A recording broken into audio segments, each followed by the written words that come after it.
Hello students, हम लोग solution chapter में चारों कोलागेटिव प्रॉपर्टी पढ़ लिया है। और प्रीवियस क्लास में आप लोगों को हम ऑस्मोटिक प्रेशर से जस्ट बाद 3 तरह के सॉल्यूशन के बारे में बता रहे थे, जिसमें आइसोटोनिक, हाइपोटोनिक और हाइपरटोनिक सॉल्यूशन का चर्चा किया गया। आज के क्लास में हम लोग एबनॉर्मलिटी ऑफ कोलागेटिव प्रॉपर्टी का चर्चा करने वाले हैं। तो यहाँ लिखते हैं एबनॉर्मल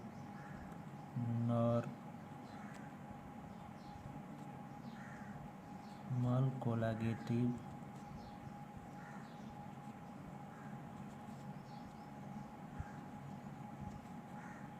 प्रॉपर्टी। कोलागेटिव प्रॉपर्टी एबनॉर्मल कब होता है, इस कंडीशन को पहले हम लोग जानेंगे। कोलागेटिव प्रॉपर्टी के एबनॉर्मलिटी को चेक करने वाले हैं हम लोग। तो चलिए इसके लिए हम लोग 2 कंटेनर सेलेक्ट करते हैं। फर्स्ट कंटेनर हुआ और ये सेकेंड कंटेनर।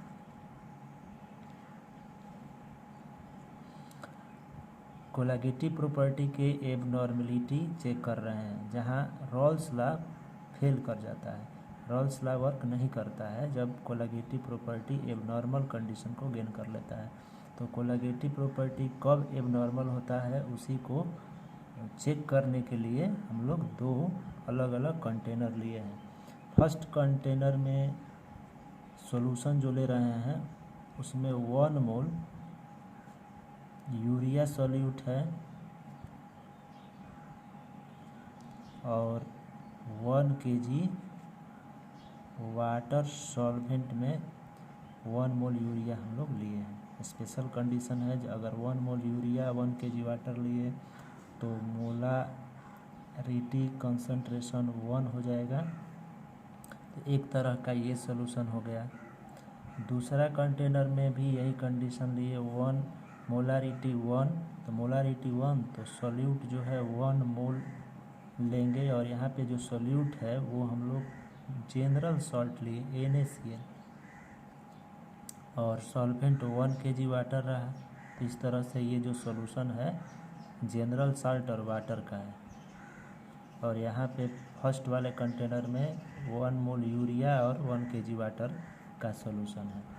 तो अब यहाँ पे हम लोग अगर एक कोलागेटिव प्रॉपर्टी यहाँ सेलेक्ट करें, जैसे कि हम लोग ले लेते हैं इलेवेशन इन बॉइलिंग पॉइंट। तो फार्मूला हम लोग जानते हैं, पढ़े हैं elevation in boiling point Raoult's law का, delta TB = KB into molality होता है। तो यहाँ पे ऐसे ही delta TB = KB into M हो जाएगा मोलालिटी। ये फार्मूला हम लोग को पता है।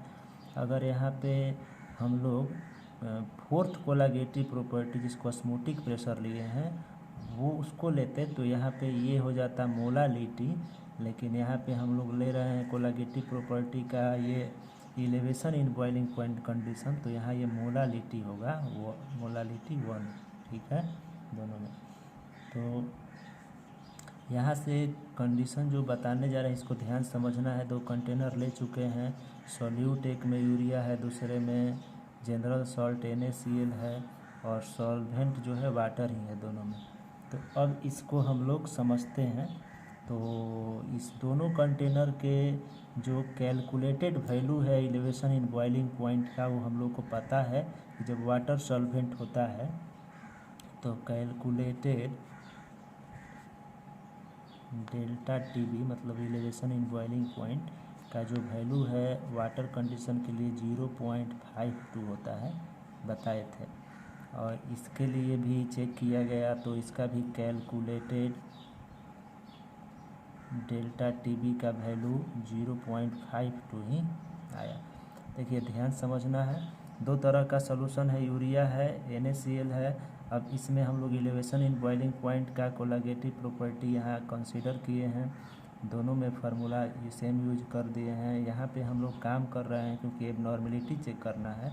तो कैलकुलेटेड वैल्यू जब फाइंड आउट किया गया तो डेल्टा TB 0.52 होता है वाटर के लिए, हो रहा। इसके लिए भी डेल्टा TB का वैल्यू उतना ही पाया गया। लेकिन जब इसका एक्सपेरिमेंट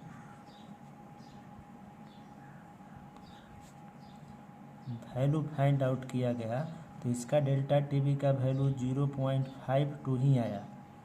मतलब कैलकुलेटेड वैल्यू और जो एक्सपेरिमेंट वैल्यू है वो दोनों सेम आया इस कंडीशन के लिए। अब इसके लिए जब देखा गया तो यहाँ पे experimental value elevation in boiling point का वो कैलकुलेटेड वैल्यू से अलग आया। तो यहाँ पे डाउट हुआ कि ये यहाँ एक कैलकुलेटेड वैल्यू और एक्सपेरिमेंटल वैल्यू यहाँ डिफ़र क्यों हो रहा है। तो इसको माना गया कि ये कंडीशन जो है एबनॉर्मलिटी है, मतलब कि नॉर्मल कंडीशन नहीं है। तो यहाँ पर रॉल्स लॉ फेल हो जाता है, क्योंकि रॉल्स लॉ के द्वारा जब हम लोग फाइंड आउट करते हैं कैलकुलेटेड वैल्यू तो वो आता है 0.52 और एक्सपेरिमेंटल वैल्यू जब फाइंड होता है इसका एक्सपेरिमेंट द्वारा तो वो अलग आता है 1.04। तो यहाँ पे एबनॉर्मलिटी कंडीशन कहा गया कि होता है। तो यहाँ रॉल्स लॉ फेल हो जाता है इस कंडीशन पर, मतलब इस तरह के सॉल्यूशन में रॉल्स लॉ वर्क नहीं करता है। मतलब इस फार्मूला से इसका रियल वैल्यू नहीं फाइंड आउट हो पाता है, मतलब कि जो एक्सपेरिमेंटल वैल्यू है वही रियल वैल्यू है। तो इस तरह से एबनॉर्मलिटी कोलागेटिव प्रॉपर्टी ये मेन हेडिंग है जिसका चर्चा हम लोग करेंगे। और ये अभी तुरंत जानेंगे कि किस किस कंडीशन पर कोलागेटिव प्रॉपर्टी एबनॉर्मलिटी शो करता है। और यहाँ पे देखा गया तो एक्सपेरिमेंटल वैल्यू कैलकुलेटेड वैल्यू से मैच कर रहा था, मतलब कोई यहाँ डिफ़र नहीं आ रहा था। तो यहाँ पे रॉल्स लॉ वर्क करेगा, मतलब ये नॉर्मल कोलागेटिव प्रॉपर्टी यहाँ यूज हो रहा है। तो किस, अब आगे हम लोग जानेंगे किस किस पॉइंट पर रॉल्स लॉ वर्क नहीं करता है। तो यहाँ से हम लोगों का हेडिंग होगा Rawls law is not follow in following cases. तब जितना पॉसिबिलिटी है जिस जिस केस में रॉल्स लॉ वर्क नहीं करता है वो सब हम लोग जानेंगे। यहाँ तो हम लोग बस ये जान रहे थे कि एबनॉर्मलिटी क्या होता है कोलागेटिव प्रॉपर्टी का, तो इसको नोट कर लेना है। इसके बाद ये फिर ये हेडिंग होगा Rawls law is not follow in following cases. तो केस वन में when solute is dissociate in solution। अगर कोई सॉल्यूट है किसी सॉल्यूशन में डिसोशिएट हो जाता है कम्प्लीटली, जैसे फॉर एग्जांपल PCl5, तो ये PCl3 और Cl2 में डिसोशिएट होगा। तो अगर कोई सॉल्यूट PCl5 है तो वहाँ पे रॉल्स लॉ वर्क नहीं करेगा। मतलब कोई भी सॉल्यूट डिसोशिएट हो रहा है तो वहाँ रॉल्स लॉ वर्क नहीं करता है। अभी फ़िलहाल हम लोग वो सभी कंडीशन को सीख रहे हैं जहाँ रॉल्स लॉ वर्क नहीं करेगा। इसके बाद जानेंगे कि रॉल्स लॉ वर्क नहीं करेगा तो कैसे उसके रियल वैल्यू को फाइंड करेंगे, कैसे उसके वैल्यू को फाइंड करें, मतलब कोलागेटिव प्रॉपर्टी कैसे फाइंड आउट किया जाए, ये आगे जानेंगे। अभी वो सब कंडीशन को हम लोग सीख रहे हैं जिस पे रॉल्स लॉ वर्क नहीं करता है। तो केस 1 में हम लोग अभी जान रहे हैं कि जब कोई सॉल्यूट डिसोशिएट हो रहा हो तो उस समय रॉल्स लॉ वर्क नहीं करता है, जैसे PCl5, तो ये डिसोशिएट हो जाता है। Case 2 when solute is electrolytes. अगर कोई सॉल्यूट इलेक्ट्रोलाइट्स है, जैसे यहाँ हम लोग एग्जांपल में NaCl लिए हैं, तो NaCl एक इलेक्ट्रोलाइट सॉल्यूट है क्योंकि आयन में ब्रेक हो जाता है, इलेक्ट्रोलाइट्स हो जाता है। तो यहाँ पे रॉल्स लॉ वर्क नहीं कर रहा था। तो आगे बढ़ते हैं, जैसे for example acid, base and salt. ये एसिड, बेस, सॉल्ट ये इलेक्ट्रोलाइट्स होते हैं, तो यहाँ पे रॉल्स लॉ वर्क नहीं करेगा। अगर कोई एसिड सॉल्यूट है, बेसिक सॉल्यूट है, सॉल्ट है, तो वहाँ पे रॉल्स लॉ वर्क नहीं करता है। जैसे HCl, ये इलेक्ट्रोलाइट्स हैं, H+ Cl माइनस में ये आयन में ब्रेक हो जाता है, जैसे NaCl, Na plus OH minus में इलेक्ट्रोलाइट्स हो जाता है, ये भी सॉल्ट है। जैसे NaOH बेस है तो Na plus plus OH minus, यहाँ NaCl है तो Na प्लस और Cl माइनस हो जाएगा। तो ये है आपका एसिड का एक रिएक्शन एग्जाम्पल, ये है सॉल्ट, ये है बेस। और अगर बेस का एग्जाम्पल और एक लें तो CH3COOH एसिटिक एसिड है ये, और ये भी इलेक्ट्रोलाइट्स हो जाता है, CH3COO minus ion plus H plus है। तो ये सब जो है, अगर ऐसा कोई क्वेश्चन में अगर सॉल्यूट है तो वहाँ रॉल्स लॉ वर्क नहीं करेगा। ये रहा केस 2। केस 3 है when solute associate in solution। अगर कोई सॉल्यूशन में एसोसिएट भी हो रहा है तो वहाँ भी रॉल्स लॉ वर्क नहीं करता। जैसे फॉर एग्जांपल एसोसिएशन के लिए एक एग्जांपल लेते हैं, जैसे CH3COOH एसिटिक एसिड बेंजीन के प्रेजेंट में अगर बेंजीन सॉल्वेंट हो तो एसोसिएट होता है 2 टाइम्स और ये बनाता है CH3COOH होल ट्वाइस। ये एसोसिएट हो रहा है तो इस कंडीशन में भी रॉल्स लॉ वर्क नहीं करता है, ये ध्यान रखना है। इसको डाइमेराइजेशन बोलते हैं।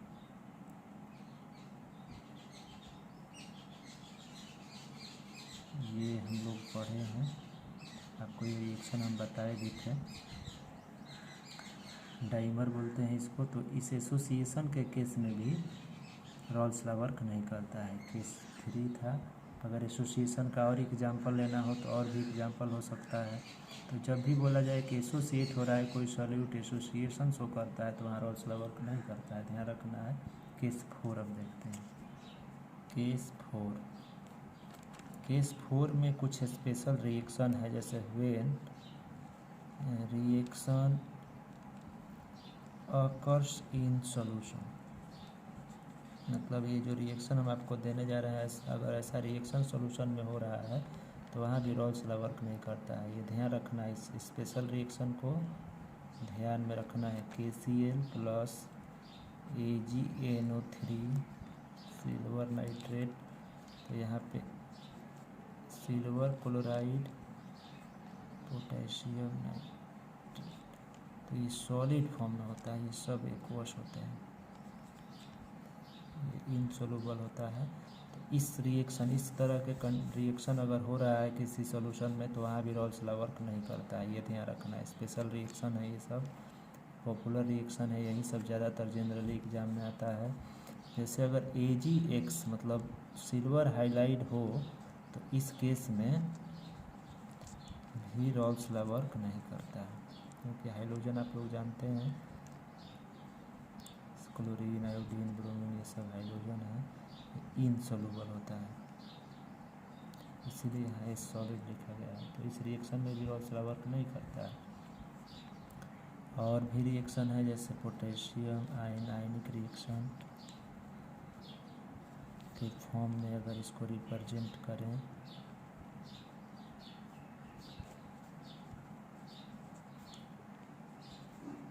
तो यहाँ रॉल्स लॉ वर्क नहीं करता है। ये NO3 माइनस आयन है। और ये रिएक्शन बस ध्यान रखना है, आपको याद करने का ज़रूरत नहीं है, ध्यान रखेंगे, केवल ध्यान से लिखेंगे नोट कॉपी पर तो ध्यान रहेगा। जब भी क्वेश्चन में ये आएगा तो आपको समझना है कि यहाँ पे एबनॉर्मलिटी कोलागेटिव प्रॉपर्टी है, यहाँ यूज होगा, मतलब रॉल्स लॉ वर्क नहीं करेगा। रॉल्स लॉ वर्क नहीं करेगा तो फिर क्या करेंगे, उसके लिए कौन सा कंडीशन अप्लाई करेंगे हम आपको बताएंगे। और वो ज़्यादा हार्ड नहीं है, हम लोग जो इक्विलिब्रियम में पढ़े हैं एक मेथड था वहाँ आपको बताएंगे हम, उसी मेथड से एबनॉर्मलिटी को नॉर्मलिटी के फॉर्म में चेंज करा जाएगा। तो ये जितना रिएक्शन आपको लिख रहे हैं HgI4, ये सब ध्यान रखना है केवल। ये सब रिएक्शन क्वेश्चन में अगर आता है तो आपको समझना है कि इस कंडीशन पे रॉल्स लॉ वर्क नहीं करेगा, सॉल्यूशन एबनॉर्मलिटी को शो करेगा। एक और लास्ट रिएक्शन है यहाँ पे, उसको भी देख लेते हैं। H2 का whole 5Cl plus 2Ag reaction mark. अब इसको ध्यान से रिएक्शन को कंप्लीट कर रहे हैं। यहाँ देखिए